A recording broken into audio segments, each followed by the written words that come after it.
Hello students, पिछले lecture में हमने प्रोबेबिलिटी की एक्सरसाइजेज को कंप्लीट किया था। एक एक्सरसाइज हमारे पास और है, दैट इज मिसलेनियस एक्सरसाइज। सो आज हम इसको कंप्लीट करेंगे। ये आपकी बुक में है, पेज नंबर 582। एंड मिसलेनियस से पहले एक एग्जाम्पल है, पहले इस एग्जाम्पल को देखते हैं हम। Example 37, right.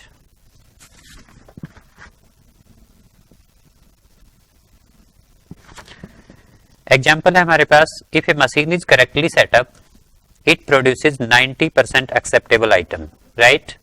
अगर मशीन का सेटअप करेक्ट है then it produces 90% acceptable item. If it is incorrectly setup it produces only 40% acceptable items. Past experience shows that 80% of setups are correctly done, right. If after a certain setup the machine produces 2 acceptable item, find the probability that machine is correctly set up। आप statement को एक बार दोबारा से read कर लीजिए। Okay, अब question में हमें गिवन है machine produces 90% acceptable item when it is correctly setup, right. और अगर सेटअप करेक्ट नहीं होता है then it produces acceptable item, its probability is 40%, right. और पिछले एक्सपीरियंस हमें ये बताते हैं कि 80% of the setups are correctly done, right. बाकी के 20% चांसेस हैं कि सेटअप्स करेक्ट नहीं होंगे। After that 2 items are produced which are, हमें फाइंड करना है कि दोज 2 आइटम्स, सॉरी ये गिवन है कि दोज 2 आइटम्स आर एक्सेप्टेबल। हमें फाइंड करना है setup of machine is correctly done, right. So this is a question of Bayes theorem. So let us start it. यहाँ पर हमारे पास 2 ऑप्शन है, machine either will be correctly setup और incorrect setup. सो E one हम assume कर लेते हैं मशीन इज करेक्टली सेटअप और we can say setup is correctly done.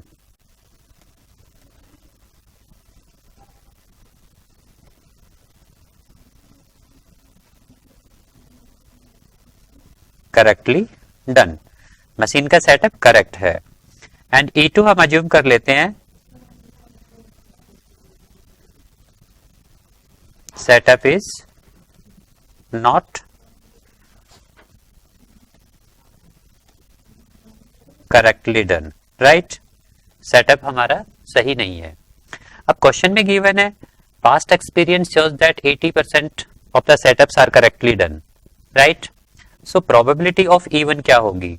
Probability of E one this is equal to 80/100 कि मशीन्स के सेटअप करेक्ट होंगे। Probability of E2 that is setup will not correctly done, its probability is 20/100, right। So setups के बारे में हमें probability मिल गई, machine का setup correct होगा, its probability will be 80/100 and setup will not correctly done, its probability will be 20/100, right। अब हमें given है machine produces 2 acceptable item। A event हम assume कर लेते हैं 2 acceptable items are produced। 2 acceptable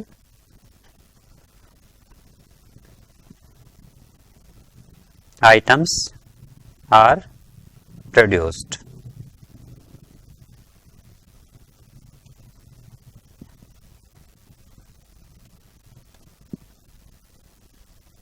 right। So probability of a by even. So सबसे पहले आप इसको रीड करके देखिए, probability of a by even का क्या मीनिंग है। Probability of a by even it means 2 acceptable item will produced, probability that 2 acceptable items will be produced given that setup is correctly done, right। Machine का setup correct है। अच्छा, अब question में हमें given है कि when machine is correctly set up, in that case 90% acceptable items are produced, right। So जब machine का सेटअप करेक्ट होगा in that case acceptable item produce होगा, its probability will be 90%। But यहाँ पर आइटम हमने 2 produce किए हैं, so its probability will be 90/100 into 90/100। First item acceptable होगा, its probability is 90/100। Second item acceptable होगा, its probability is also 90 by 100, right? And probability of A by E2, that means probability that two acceptable items will be produced given that setup is not correctly done. अब की बार हमारा setup correct नहीं है, right? अब question में हमें फिर से गिवन है when setups are not correctly done, in that case probability that item will be acceptable is 40%, right? So its probability will be 40 by 100, right? And हमें find करना है probability of that setup is correctly done, that is E1 by A, right?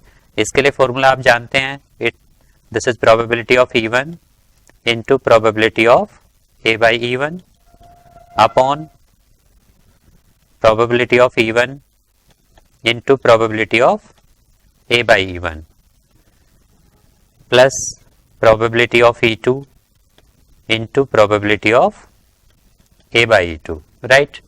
ये हमारे पास formula है इसके लिए. So values आप put करेंगे, so you will get answer. Okay, probability of E1 is 80 by 100, probability of A by E1, this is, अच्छा आप यहाँ पर जीरो कैंसिल कर सकते हैं, बट कैंसिल उतना ही करना है आपको जिससे आपके डिनोमिनेटर्स चेंज नहीं हो, इससे आपकी कैलकुलेशन इजी रहेगी, right? So probability of E1,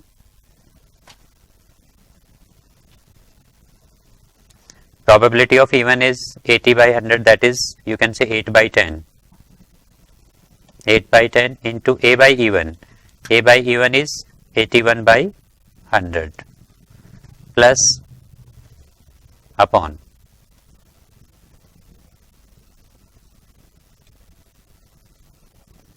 probability of E1. E1 is 8 by 10. A by E1 81 by 100 plus probability of E2. E2 is 2 by 10 into A by E2, that is 16 by 100, right? इस calculation को आप complete कर सकते हैं, right? Okay, अब हम कुछ question book से लेते हैं, सॉरी एक्सरसाइज से लेते हैं.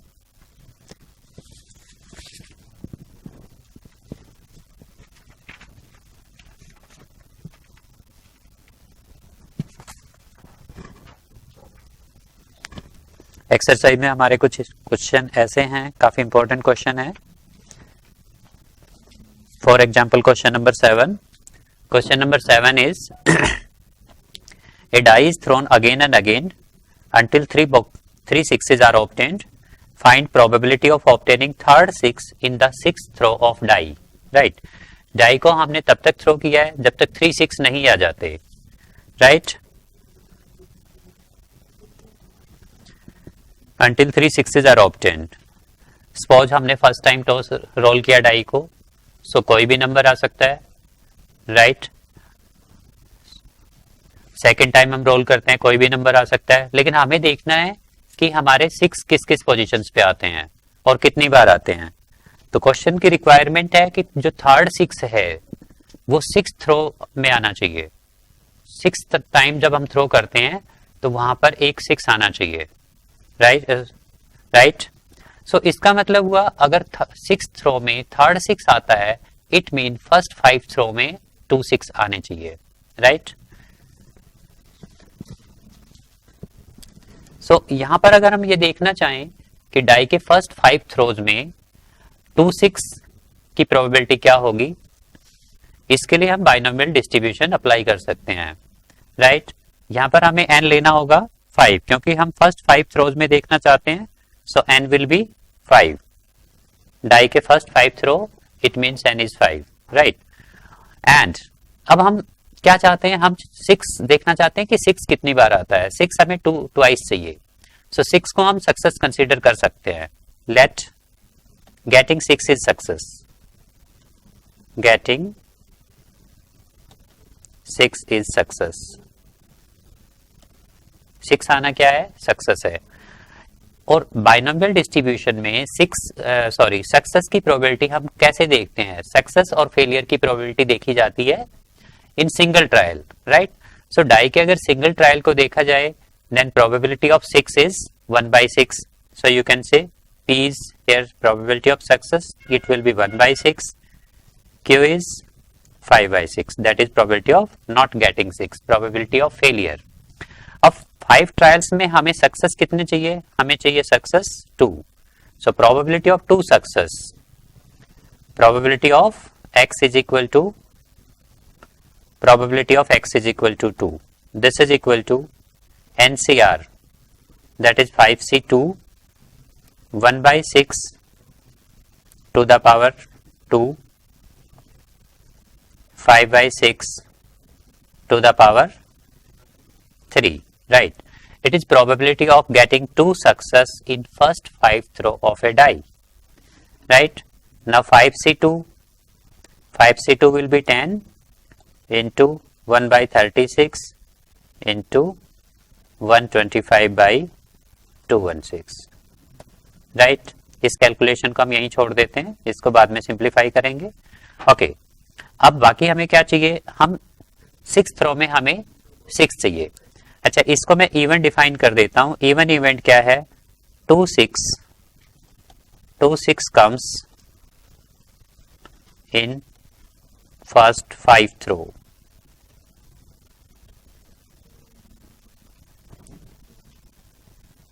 फर्स्ट 5 थ्रोज में हमारे पास 2 6 आते हैं, right. So probability of E one, वो हम ये प्रोबेबिलिटी हमारी प्रोबेबिलिटी ऑफ इवन होगी, क्योंकि इस यहां पर हमने फाइंड किया था probability of getting 2 6 in 5 throw of a die. And E2 हम अज्यूम करते हैं 6 comes in 6th throw. 6 comes in 6th throw. So probability of even. अच्छा, हमें क्या चाहिए? हमें दोनों इवेंट्स चाहिए, यानी कि 6 पहले 5 थ्रो में 2 6 होने चाहिए एंड 6 थ्रो हमारा एक सिंगल थ्रो होगा, वहां पर प्रोबेबिलिटी ऑफ 6 क्या होगी? 1/6. सो हमें दोनों इवेंट्स चाहिए. फर्स्ट 5 में 2 6 चाहिए एंड 6 थ्रो में हमें एक 6 चाहिए, right. So you can say हमें probability of E one intersection E2 find करनी है. अच्छा, यहाँ पर E1 and E2 are independent events, दोनों इंडिपेंडेंट इवेंट हैं. And when events are independent, in that case probability of E one intersection E2 in case of independent event is equal to probability of E one into probability of E2. यहाँ पर आप mention कर सकते हैं because E1 and E2 are independent event.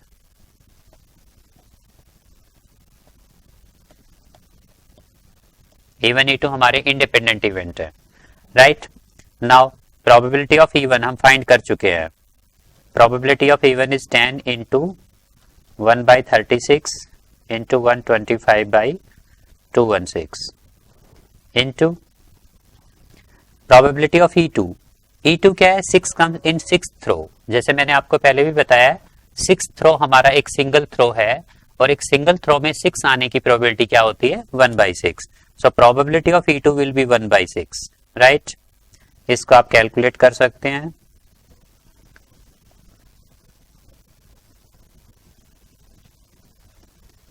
So this is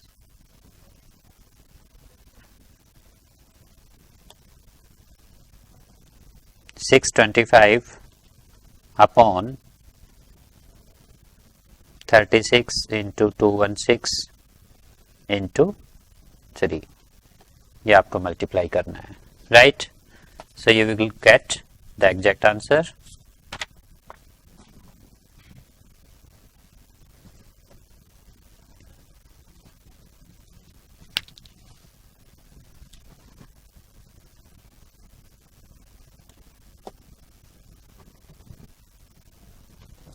okay, next हम एक और question लेते हैं. मिसलेनियस एक्सरसाइज से ही क्वेश्चन है हमारे पास.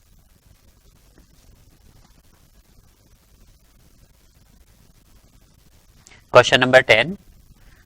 How many times a man toss a fair coin so that probability of at least one head is more than 90%.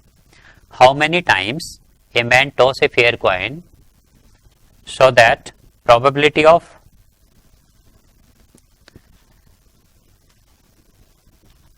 having at least one head, कम से कम एक हेड आने की प्रोबेबिलिटी 90% से ज्यादा होनी चाहिए, राइट। सो अब हमें ये नहीं पता क्वेश्चन में कि how many times must toss the coin, right. So हम उसको अज्यूम कर लेते हैं, let number of toss required be n, right.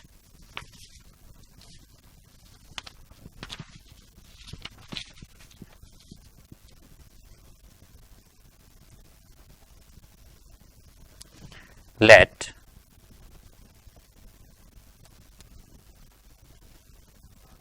number of tosses required be n, n time हमें कॉइन को टॉस करना होगा, राइट। अच्छा, हमें क्या चाहिए, probability of at least one head. So head आना हम सक्सेस कंसीडर कर लेते हैं। Let getting a head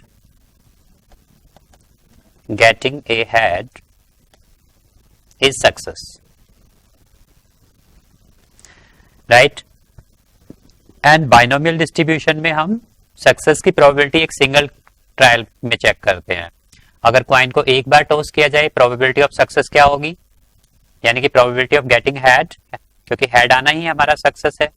so probability of head, that is our probability of success, जिसे हम P से डिनोट करते हैं। P is here 1/2. In a single toss of coin, probability of success is half, and Q will be also half, right? ये हमारी probability of success and failure है।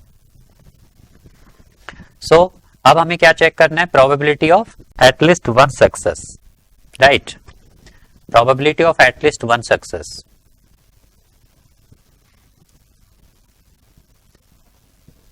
Probability of at least one success, right? अब probability of at least one success का meaning है either one success or two success, three success and so on, depend करता है कि हमने coin को कितनी बार टॉस किया है, राइट। सो ये सब फाइंड आउट करना डायरेक्टली डिफिकल्ट है। इसके लिए क्या करेंगे हम, 1 minus probability of zero success, x is equal to 0, इससे हम ये फाइंड कर सकते हैं, which is equal to 1 minus probability of x is equal to 0। Probability of x is equal to 0, that is NC0 P. What is P? P is half to the power 0, and Q, that is again half raised to power n, right? Which is equal to 1 minus something C0 is 1, something raised to power 0 is also 1, so it is 1/2 to the power n only, right? ये probability है, probability of at least one head, probability of at least one success, right. अब question में हमारी requirement है कि this probability must be greater than 90%।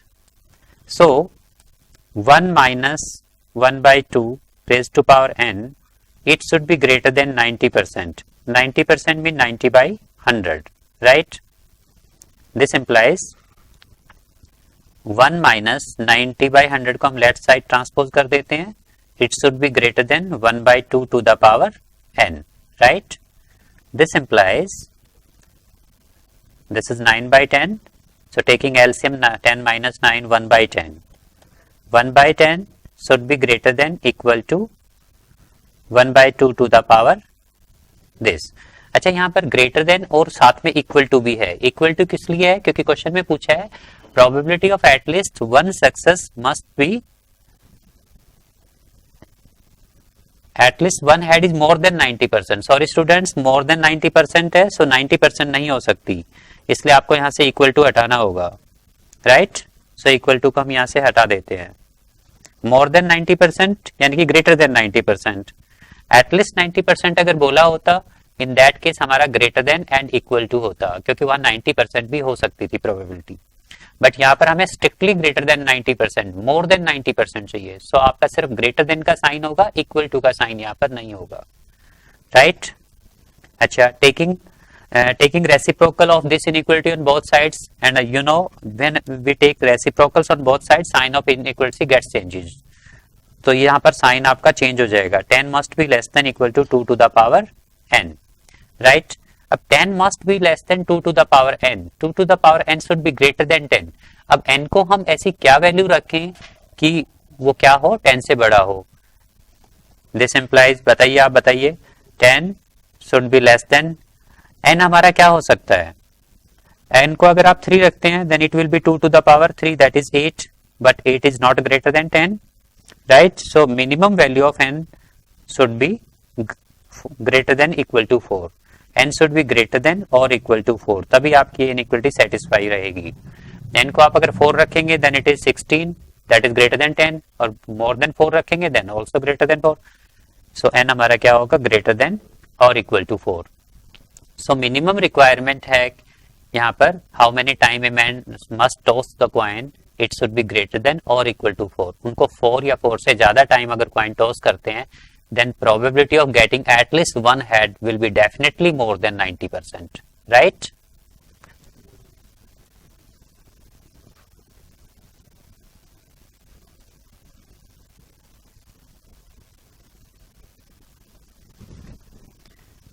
यहीं पर हमारे पास एक क्वेश्चन है, question number 11। Question number 11 is that is page number 583।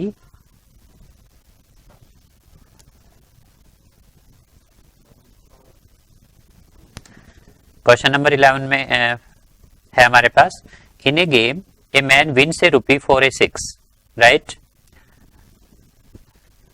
6 आने के लिए 1 रुपी विन करते हैं and lose a rupee for any other number. When fair die is thrown, man decided to throw the die thrice but to quit, and when he gets say 6, find expected value of the amounts he win or lose, right? Question ये है कि man decided to throw a die 3 times, decide किया 3 times throw करने के लिए, लेकिन जैसे ही 6 आएगा वो गेम छोड़ देंगे, right? and he gets a rupee for 6 and for any other number he lose a rupee, right? And हमें फाइंड करना है, find expected value for the amount that he wins. So यहां पर पॉसिबल केसेस क्या हैं, हो सकता है शुरू में ही 6 आ सकता है, ठीक है, या हो सकता है शुरू में 6 नहीं आता, कोई अदर नंबर आता है एंड सेकेंड टाइम में ही गेट्स ए 6, और सपोज अच्छा जैसे शुरू में ही 6 आता है वो गेम को वहीं छोड़ देंगे, जैसे ही उनका 6 आएगा he will quit the game, right? and in second option first throw में if he does not get a 6, in that case अगर second time 6 आता है तो वो गेम को यहीं पर सेकंड थ्रो के बाद छोड़ देंगे, और अगर सेकंड थ्रो में भी उनका 6 नहीं आता है तो थर्ड टाइम थ्रो करेंगे और 6 आने पे गेम को छोड़ देंगे। या फिर ऑप्शन ये भी पॉसिबल है कि उनका 6 जैसे फर्स्ट टाइम में 6 नहीं आया, सेकंड में भी 6 नहीं आया, थर्ड में भी 6 नहीं आता है, राइट? सो ये हमारे पास पॉसिबल ऑप्शंस हैं। फर्स्ट ऑप्शन इज कि उनका बिगनिंग में ही 6 आता है और 6 आने के बाद वो गेम छोड़ देते हैं। सेकंड ऑप्शन इज कि उनका बिगनिंग में 6 नहीं आता है, बिगनिंग में 6 नहीं आता है, सेकंड टाइम में 6 आता है और वो 6 आने के बाद गेम छोड़ देते हैं। Third option is first time 6 नहीं आता है, सेकंड टाइम भी 6 नहीं आता है, थर्ड टाइम उनका 6 आता है and after that he quit the game। and last option है हमारे पास, उनका फर्स्ट में भी 6 नहीं आया, सेकंड थ्रो में भी 6 नहीं आया और थर्ड थ्रो में भी 6 नहीं आया, यानी कि एक बार भी 6 नहीं आया, राइट? सो 6 आने पर वो उनको अमाउंट क्या विन होगी, अब 1 रुपीज। फर्स्ट टाइम में अगर उनका 6 आता है he will win 1 rupees. Second time में अगर फर्स्ट टाइम में 6 नहीं आता है he will lose a rupee that is -1, फिर उनका 6 आने पे he will gain a rupee। So total amount that he will win is 0। एक रुपया उन्होंने लूज किया है एंड 1 रुपी उन्होंने विन किया है, so total amount is 0।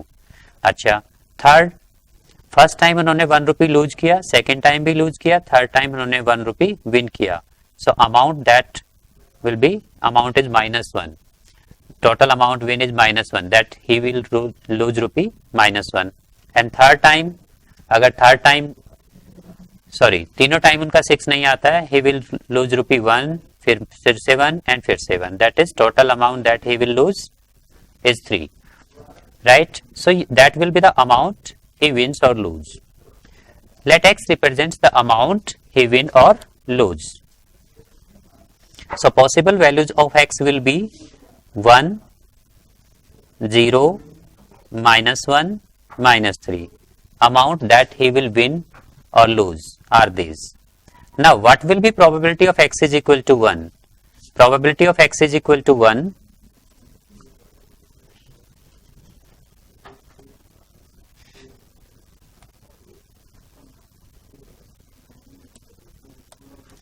x is equal to 1. 1 rupee win करने की प्रोबेबिलिटी क्या होगी? Probability of winning 1 rupee, right. 1 कब आएगा? When he gets 6 first time and in a single throw of die, its probability is 1 by 6, right. First time में अगर उनका 6 आता है तो वो 1 रुपी विन करेंगे और 1 रुपी विन करने की प्रोबेबिलिटी हो गई हमारी 1 by 6. 0. अब 0 कैसे विन होगा? फर्स्ट टाइम में 6 नहीं आता, यानी कि कोई अदर नंबर आता है, और सेकंड टाइम में 6 आता है. फर्स्ट टाइम में डाई पे कोई अदर नंबर आता है other than 6, its probability will be 5 by 6, right, into probability of getting 6 in second throw, that is 1 by 6, that is 5 by 36, right. अच्छा, x is equal to -1, right. -1 कैसे win कर सकते हैं? First time में 6 नहीं आता, सेकेंड टाइम में भी 6 नहीं आता, थर्ड टाइम में 6 आता है, राइट. सो फर्स्ट टाइम में 6 नहीं आने की प्रोबेबिलिटी 5 by 6, सेकेंड टाइम के लिए भी 5 by 6, so 5 by 6 whole square into 1 by 6, that is 25 by 216, right. And probability of -3 की प्रोबेबिलिटी क्या होगी? फर्स्ट टाइम से 6 नहीं है, 5 by 6, it's probability 5 by 6, second time में भी 6 नहीं है, 5 by 6, एंड थर्ड टाइम में भी 6 नहीं आएगा, 5 by 6, that is 125 upon 216, right. ये हमारे पास कॉरेस्पॉन्डिंग प्रोबेबिलिटीज हैं. नाउ हमें मीन फाइंड करना है, सो हम XI PI फाइंड करेंगे यहाँ पर.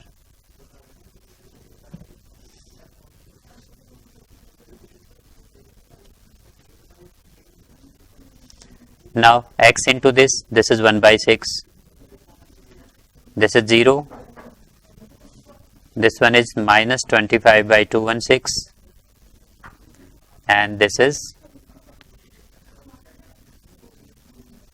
-375 by 216, right. So what will be our expected value? Expectations, that is mean, is equal to summation XI PI, which is equal to, इस 6 को हम डिनोमिनेटर सेम करने के लिए यहाँ पर 36 by 216 कर लेते हैं, 36 by 36 कर लेते हैं. So it will B 36 by 216. Next is 0, -25 by 216, -375 by 216, right, which is 36 minus, this is 400 upon 216, right. So it is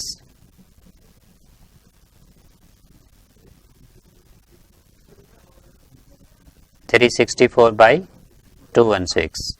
इसको आप कैंसिल कर सकते हैं.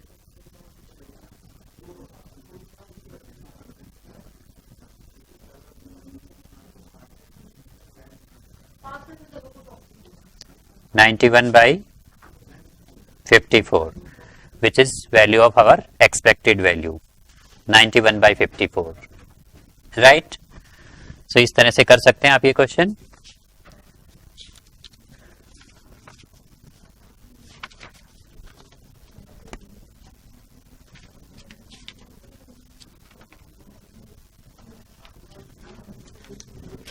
नेक्स्ट क्वेश्चन है हमारे पास, question number 13. That is also important question and something different from earlier questions. वैसे Bayes theorem का क्वेश्चन है, क्वेश्चन बहुत इजी है. Now read the question please. Assume that chance of patient having heart attack is 40%. It is also assume that meditation and yoga courses reduce the risk of heart attack by 30% and prescription of certain drugs reduces its chances by 25%. At a time, patient can choose any of the two options with equal probabilities, right? It is given that after going through one of the two options, patient selected at random suffers heart attack. Find the probability that patient follow a course of meditation and yoga, right? देखो question क्या है, patient को heart attack होगा, इसके chances है 40%. ऐसा नहीं है कि पेशेंट कोई ट्रीटमेंट नहीं लेता है तो he will definitely get heart attack, right? ऐसा नहीं है. He has some chances of heart attack and those chances are 40% only. It is also assumed that अच्छा वहां पर दो ट्रीटमेंट ऑप्शन पॉसिबल हैं, meditation and yoga and second is prescription of certain drugs, right? अच्छा दोनों ऑप्शंस, कोई भी patient दोनों ऑप्शन इक्वल प्रोबेबिलिटी के साथ चूज कर सकता है, राइट? एंड हमें गिवन है if he takes meditation and yoga the chances of heart attack will be reduced by 30%, यानी कि जो चांसेस हैं 40% वो अपने इनिशियल पोजीशन के रिस्पेक्ट में 30% कम हो जाएंगे. That is sorry, in that case chances of heart attack will be 70% of the initial chances, right? यानी कि 70% of original chances were 40%, that is 70% of 40%, right? And if he takes prescription of certain drugs, then chances will be reduced by 25%. So chances of heart attack will be then 75% of original chances, right? And हमें find करना है, find probability that patient follow course of meditation yoga. Given है हमें patient after going through one of the two treatments, patient suffers heart attack, right? So even यहाँ पर patient के पास दो option available हैं. Either he can choose meditation and yoga, second he can take some drug courses. So even हम assume कर लेते हैं, even हम assume करते हैं patient choose meditation and yoga.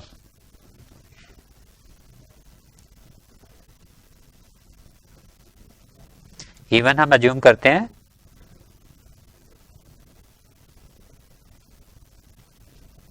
patient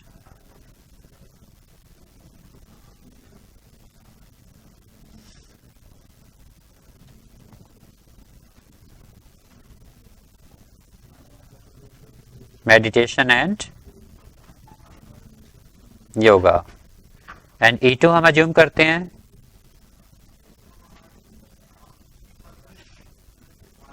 patient takes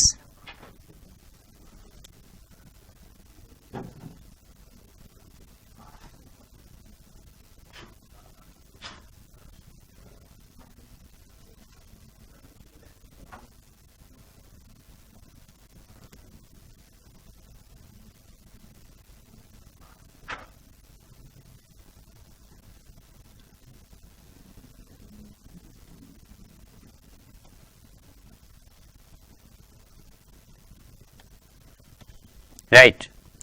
अब क्वेश्चन में हमें गिवन है कि patient can choose any of the two option with equal probabilities. इसका मतलब है दोनों ऑप्शन चूज करने की प्रोबेबिलिटी इक्वल है. Probability of E1, probability of E1 is equal to probability of E2, that is equal to half, right. Next हमें question में given है after going through one of the two treatment patient suffers heart attack, patient selected at random suffers heart attack. तो ये हमें given है कि patient को heart attack सफर करना ही पड़ता है, राइट? ए इवेंट हम अज्यूम करेंगे, बेस थ्योरम में हम गिवन इवेंट को ये अज्यूम करते हैं. सो ए इवेंट हो गया हमारा patient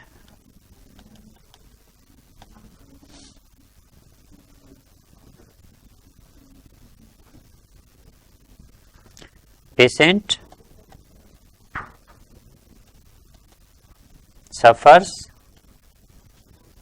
heart attack. Patient suffers heart attack. So probability of A by E1. Probability of A by E1, it means probability of getting heart attack when meditation and yoga course is selected. Patient ने meditation and yoga choose किया है and he suffers heart attack. So probability of A by E1. Question में हमें given है कि when he choose meditation and yoga, the chances of heart attack reduced by 70%. 70%, sorry, chances are reduced by 30%. 30% chances reduce हो गए तो chances कितने बचे? 70%. यानी कि chances of heart attack will B 70/100, 70% mean 70/100 of जो इनिशियल चांसेस थे 40/100, क्योंकि ऐसा कंपलसरी नहीं है, पेशेंट ट्रीटमेंट नहीं लेता है तो then he will get a heart attack, right, he will suffer a heart attack, ऐसा कंपलसरी नहीं है। There are only 40% chances that he can suffer a heart attack. So जो चांसेस हैं वो अब रिड्यूस हो गए हैं by 30%. So present chances are 70% of the original chances. That is 28/100. Probability of A by E2. Probability of A by E2. That is A by E2 means patient selected prescription of certain drugs, right? And if he takes prescription of certain drug, chances are reduced by 25%. यानी कि present chances कितने हैं 75%. So 75/100 into 40/100, right? That is 300/1000. यहाँ से आप zero cancel कर सकते हैं 30/100. नाउ हमें फाइंड करना है, क्वेश्चन में गिवन है after going through one of the two treatment patient suffers heart attack, find the probability that he choose meditation and yoga. Probability of E1/A हमें फाइंड करना है, that is equal to probability of E1 into probability of A/E1 upon probability of E2 into probability of E1 into A/E1 plus probability of E2 into probability of A/E2, which is equal to probability of E1, that is half into A/E1 28/10 plus upon probability of E1 1/2 into 28/10 plus probability of E2, and E2 is here, that is also half into A/E2, that is 30/100. This is 20 up.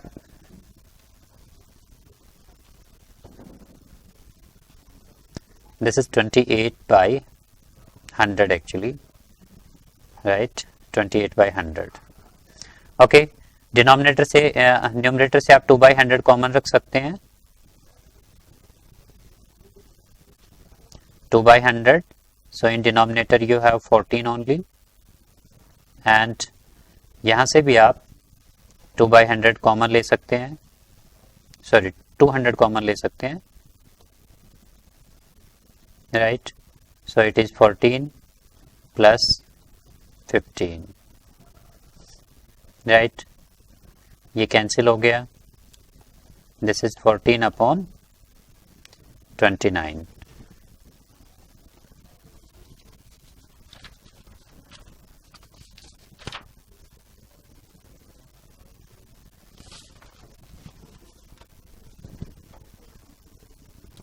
Right, which is our required probability.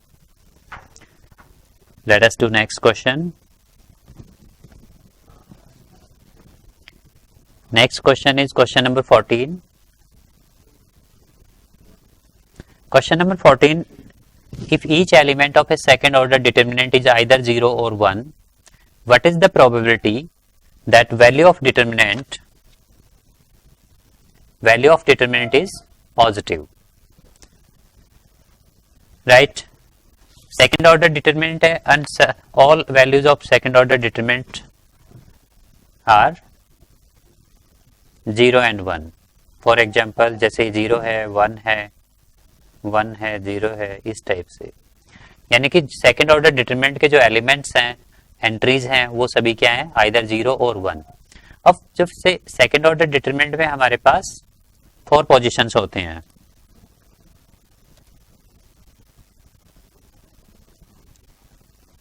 4 positions हैं ना, आप इसको denote कर सकते हैं A11, A12, A21, A22, 4 position है. So first position को fill करने के लिए हमारे पास 2 एलिमेंट हैं, आइदर 0 और 1, यानी कि 2 वेज से फिल हो सकती है. उसको फॉलो करते हुए सेकंड के लिए हमें हमारे पास 2 नंबर हैं फिल करने के लिए, थर्ड को फिल करने के लिए भी 2 नंबर हैं और फोर्थ को फिल करने के लिए भी 2 नंबर है। So total number of ways filling all positions, ये हमने परमुटेशन कॉम्बिनेशन में किया था। If you can complete a work in m ways following that rest part of work is done in n ways, then total number of ways of doing whole work will be m into n. So यहाँ पर total हमें 4 position fill करनी है and all position can be filled in 2 ways. So total number of ways of filling all the 4 position differently are 16, right? 16 different ways से हम इन positions को fill कर सकते हैं और जितने डिफरेंट वेज से हम इन पोजीशंस को फिल करेंगे हमारे पास उतने ही डिफरेंट डिटरमिनेंट्स क्रिएट होंगे, right? Therefore total number of determinants possible, total number of determinants will be 16. 16 से ज्यादा डिटरमिनेंट्स आप यहाँ नहीं बना सकते, मैक्सिमम नंबर ऑफ डिटरमिनेंट्स आपके 16 बन सकते हैं. अब हमें देखना है कि यहाँ पर ऐसे डिटरमिनेंट कितने होंगे जिनमें वैल्यू पॉजिटिव होगी. किसी भी डिटरमिनेंट में, सेकंड ऑर्डर डिटरमिनेंट में जो वैल्यू ऑफ डिटरमिनेंट हम कैसे फाइंड कर सकते हैं. सपोज यहाँ पर 1 है या 0 है या 0 है या 1 है. सो वैल्यू ऑफ डिटरमिनेंट क्या होगी? 1 माइनस 0 दैट इज 1, राइट? अच्छा, अब देखें जरा, वैल्यू ऑफ डिटरमिनेंट यहाँ पर पॉजिटिव आई है. पॉजिटिव क्यों आई है? क्योंकि इस डिटरमिनेंट में सिर्फ 4 नंबर हैं.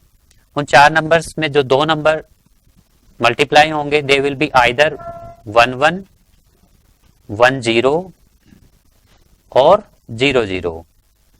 जिन 2 नंबर्स का मल्टीप्लीकेशन यहाँ पर पॉसिबल है वो ये नंबर होंगे, या तो 1 1 होंगे या 1 0 होंगे या 0 0 होंगे. And in every case product of numbers is either 1 0 और 0. नंबर्स का प्रोडक्ट क्या होगा? 1 0 0, राइट? सो डिटरमिनेंट की वैल्यू पॉजिटिव आने के लिए, डिटरमिनेंट की वैल्यू जैसे इसी डिटरमिनेंट को हम देखते हैं यहाँ पर क्या है? 1 माइनस 0 दैट इज 1. पॉजिटिव है. पॉजिटिव क्यों है? कि फर्स्ट नंबर हमारा बड़ा है. एवरी टाइम हमारा सेकंड नंबर माइनस होगा. अगर सेकंड नंबर हमारा अगर ग्रेटर हुआ, in that case value of determinant will not be positive, right? So हमें फर्स्ट नंबर को ग्रेटर रखना है. अब यहाँ पर नंबर्स का प्रोडक्ट आ रहा है 1 0 0. उनमें ग्रेटर नंबर क्या है? 1. 1 से ग्रेटर नंबर तो यहाँ पर हमारे पास होगा ही नहीं, ठीक है? सो फर्स्ट नंबर हमारा ग्रेटर होना चाहिए, दैट इज 1 होना चाहिए. सेकंड नंबर हमारा स्मॉलर होना चाहिए, बट स्मॉलर नंबर जो पॉसिबल है यहाँ पर क्या है? सिर्फ 0, राइट? यानी कि सेकंड नंबर हमारा 1 होना चाहिए. यानी कि हमारे पास एवरी टाइम सिचुएशन इस टाइप की होनी चाहिए 1 माइनस 0, तभी हमारे डिटरमिनेंट की वैल्यू पॉजिटिव हो सकती है. अब इसके लिए हमें क्या करना होगा कि जो हमारा फर्स्ट प्रोडक्ट है, जो हमारा फर्स्ट प्रोडक्ट है वो 1 होना चाहिए. और 1 कैसे आ सकता है? अगर दोनों पोजीशंस पे 1 है, क्योंकि किसी भी एक पोजीशन पे अगर 0 होगा, in that case you will not get product as 1, right? And second product हमारा 0 होना चाहिए. सेकंड प्रोडक्ट 0 तभी हो सकता है जब at least one number in that product is 0, right? So हमें सेकंड प्रोडक्ट में एक नंबर 0 रखना ही होगा. सो यहाँ पर पॉसिबल ऑप्शंस हैं.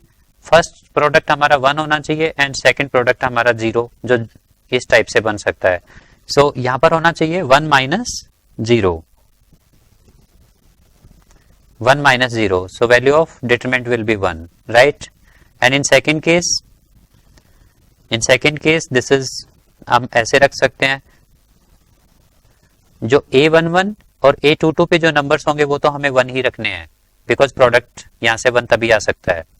अब यहाँ पर हम 0, फर्स्ट डिटरमिनेंट में जो हमारे 0 और 1 की पोजीशन थी वो पोजीशन हम चेंज कर सकते हैं, राइट?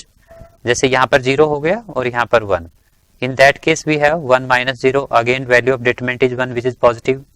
और थर्ड जो ऑप्शन हमारे पास पॉसिबल है 1 1 0 0, दिस इज 1 माइनस 0, अगेन हमारे पास 1 होगा. Value of determinant is again positive. So इस टाइप से हमारे पास डिटरमिनेंट की वैल्यूज पॉजिटिव हो सकती हैं.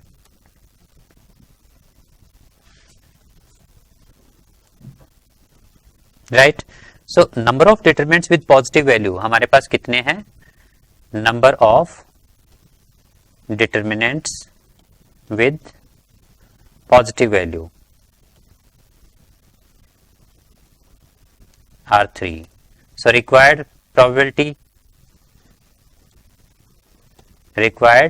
प्रोबेबिलिटी हमारी कितनी होगी? 3 डिवाइडेड बाई 16. यानी कि probability that value of determinant will be positive is 3/16, right?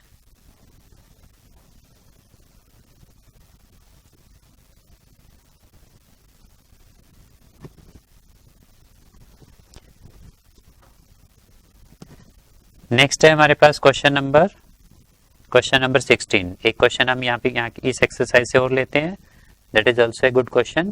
Question number 16। Question number 16 is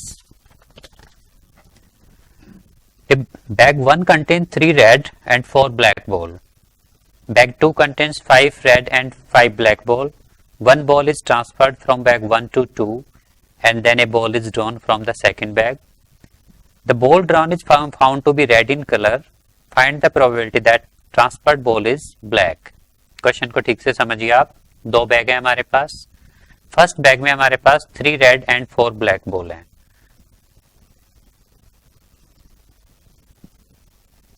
3 red and 4 black ball ये हमारे पास है, right. Bag 2 contains 4 red and 5 black. Bag 2 में क्या है? 4 red and 5 black ball, right.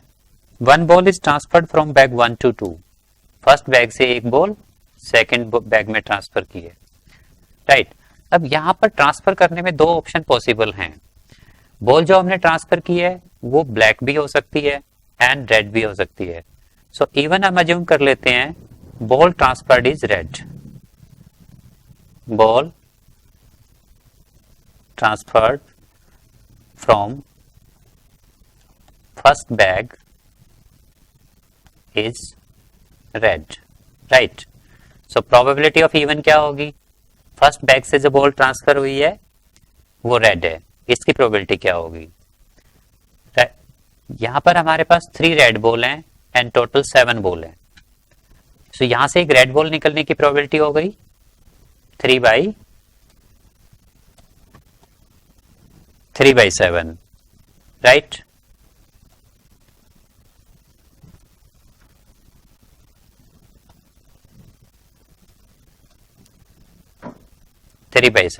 Right. एक red ball निकलना या एक रेड बॉल निकाल के ट्रांसफर करना, both are same thing. So probability of getting a red ball from the first bag is 3/7। E2 event second option क्या possible है कि फर्स्ट बैग से जो हमने बॉल ट्रांसफर की है that can be a black ball. दो ही ऑप्शन है हमारे पास, थर्ड कोई ऑप्शन पॉसिबल नहीं है। सो E2 हम अज्यूम कर लेते हैं ball transfer from first bag is black.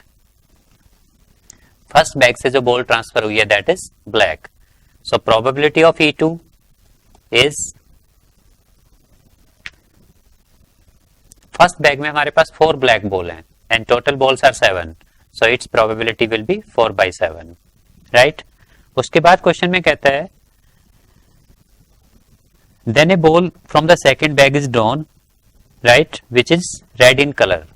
यहां से फर्स्ट बैग से एक बॉल ट्रांसफर करने के बाद सेकंड बैग से एक बॉल निकाली है and that ball is red. Transfer करने के बाद यहां से बॉल निकाली है and which is red.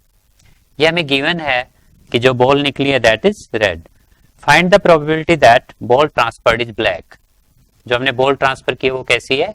Black है। इसकी प्रोबेबिलिटी हमें फाइंड करनी है। सो ए इवेंट हम अज्यूम कर लेते हैं ball drawn from second bag is red.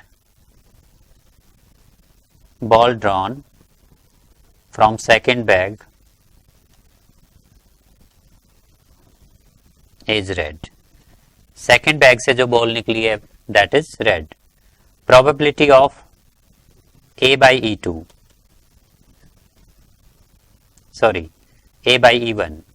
A/E1 का मीनिंग है probability that ball will be red given that ball transferred is also red. Ball जो ट्रांसफर किया that is red, red ball transfer हुई है। अगर रेड बॉल ट्रांसफर है तो second bag में क्या पोजीशन होगी? सेकंड बैग में हमारे पास ऑलरेडी 4 रेड एंड 5 ब्लैक हैं और एक रेड बॉल ट्रांसफर होती है तो वहां पर 5 रेड बॉल होंगी एंड 5 ब्लैक बॉल होंगी। इस सिचुएशन में यहां से अगर हम एक बॉल निकालते हैं then ball will be red, its probability will be 5/10, right. Probability of A/E2, probability of A/E2 mean probability that ball transferred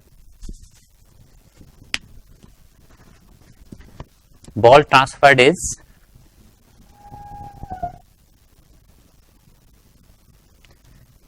ball drawn is red given that ball transferred is black, right? So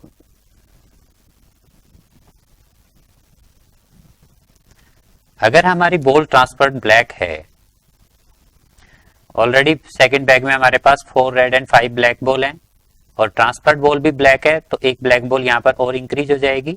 in that case 4 red and 6 black ball होंगी. सो यहां से एक black ball निकलने, red ball निकलने की probability given that ball transferred is red, that is 4/10, right? और हमें find करनी है, क्वेश्चन में लिखा है what is the probability that transferred ball is black, E2/A हमें फाइंड करना है. This is simply probability of E2 into probability of A/E2 upon probability of E1 into probability of A/E1 plus probability of E2 into probability of A/E2. Values आप put करेंगे, you will get the required probability, right? इसके बाकी questions आपको try करने हैं. एक example से एक क्वेश्चन और लेते हैं हम. सपोज क्वेश्चन है A and B throw a die alternatively till one of them gets a 6, right? Find respective probability of winning if A starts. Question को दोबारा सुनिए आप. A and B throw a die alternatively till one of them gets a 6. Find respective probability of winning if A starts. A and B die throw करते हैं और कब तक throw करते हैं? जब तक किसी का 6 नहीं आ जाता. अगर A का 6 आता है A will win, B का 6 आता है B will win, right? हमें उनकी प्रोबेबिलिटी ऑफ विनिंग निकालनी है और हमें ये गिवन है कि स्टार्ट कौन करता है? ए स्टार्ट करता है, राइट? सो यहां पर हम अज्यूम कर लेते हैं let getting 6 is success. Let getting 6 is success. 6 आना सक्सेस है. अगर डाई को थ्रो किया जाए सिंगल टाइम, सो 6 आने की प्रोबेबिलिटी यानी कि सक्सेस की probability of success is 1/6. Success is air getting 6 and probability of failure not getting 6, it's probability will B 5/6. ये तो प्रोबेबिलिटी ऑफ 6 आने की और 6 नहीं आने की प्रोबेबिलिटीज है. अब क्वेश्चन में गिवन है कि स्टार्ट ए करता है. पहले हम probability of winning of A find करते हैं कि ए के विन करने की प्रोबेबिलिटी क्या होगी, राइट? ए अगर स्टार्ट करता है, सो अगर फर्स्ट टाइम में ए को 6 मिलता है, ए का 6 आता है डाई पे, ही विल विन, राइट? सो ए कैसे जीत सकता है? ए विन कर सकता है कि फर्स्ट टाइम में ही गेट्स ए 6, राइट? अच्छा, एंड फिर अगर फर्स्ट टाइम में 6 नहीं आता है तो सेकंड चांस बी को मिलेगा, राइट? हम probability of winning of A find कर रहे हैं. सो बी यहां पर 6, बी का यहां पर 6 नहीं होगा, बी को 6 नहीं मिलेगा सेकंड चांस में, राइट? क्योंकि विन किसको करना है? ए को करना है. सो ए को थर्ड चांस मिलेगा. अगर थर्ड चांस में if he gets a 6 then he can win, यानी कि ए या तो फर्स्ट चांस में विन कर सकता था या फिर थर्ड चांस में विन कर सकता है. सेकंड चांस में ए विन नहीं कर सकता. सिमिलरली अगर ए सेकंड चांस में भी विन नहीं करता है, ए अगर सेकंड चांस में विन नहीं करता है देन ए अगर थर्ड चांस में विन नहीं करता है, फोर्थ चांस फिर बी को मिलेगा. उसमें बी विन नहीं कर सकता, फिर फिफ्थ चांस ए को मिलेगा, वहां पर ए विन कर सकता है. सो ए या तो फर्स्ट चांस में विन कर सकता है या थर्ड चांस में विन कर सकता है या फिर फिफ्थ चांस पे विन कर सकता है.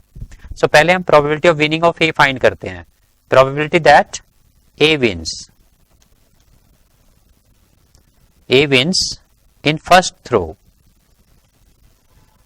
A कौन से थ्रो में विन करता है? A wins in first throw. First throw में A विन करेगा, इट्स प्रोबेबिलिटी कि उनका बिगनिंग में ही 6 आ जाए. Probability of 6 that is 1/6, right? And if he do not get a 6 in first throw, then कौन सा चांस मिलेगा उनको? थर्ड। तो probability A wins in third throw, that is probability of A third throw में कैसे विन कर सकता है कि फर्स्ट में उनका क्या आया हो? फेलियर, यानी कि 6 नहीं आया, सेकंड में बी के लिए फेलियर आया और थर्ड में सक्सेस। सो फेलियर की प्रोबेबिलिटी है 5/6, सो 5/6 इंटू 5/6 दैट इज 25/6, और you can say 5/6 whole square into 1/6। Probability that A wins in fifth throw, A fifth throw में विन करेगा।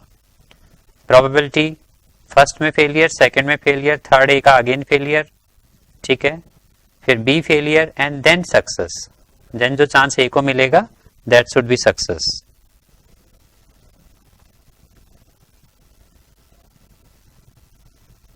सो its probability will be, failure की प्रोबेबिलिटी हमारे पास 5/6 है,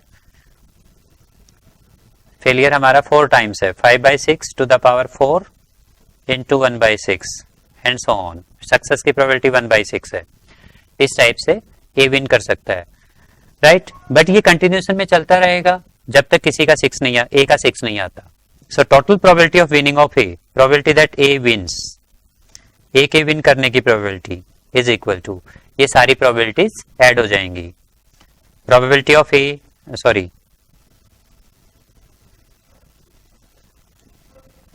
probability of success plus probability of failure success plus probability of failure again failure and success and so on, which is equal to 1/6 plus 5/6 whole square into 1/6 plus 5/6 to the power 4 into 1/6 and so on, right। अब ये sequence हमारी एक GP sequence हो गई है, and इस GP sequence में अगर आप आर देखना चाहते हैं, कॉमन रेशियो फाइंड आउट करना चाहते हैं, that is A2/A1 which is 5/6 whole square. And ये सीक्वेंस एक इनफाइनाइट जीपी है, and sum of infinite GP is A upon 1 minus R, right. So it is, what is A? That is first term is 1/6 upon 1 minus what is R? R is 5, 25/36, 5/6 whole square. So it is 1/6 upon 36 minus 25 upon 36, 1/6 into 36 upon 11, it is 6/11, right? This 6/11 is probability of winning of A. A win करेगा, its probability is 6/11, right? अब B कैसे win कर सकता है? Winning of B, probability of winning of B हमें find करनी है। सो B कैसे विन करेगा? मतलब ए विन नहीं करेगा। Probability that B wins, this is equal to 1 minus probability that A wins, यानी कि complement of winning of A, 1 minus 6/11 which is 5/11। So probability of winning of B क्या होगी? 5/11. So 6/11 and 5/11 are the respective probability of winning of A and B, right? So इसके साथ ही आपका ये chapter complete हो गया है, प्रोबेबिलिटी चैप्टर आपका कंप्लीट है, right?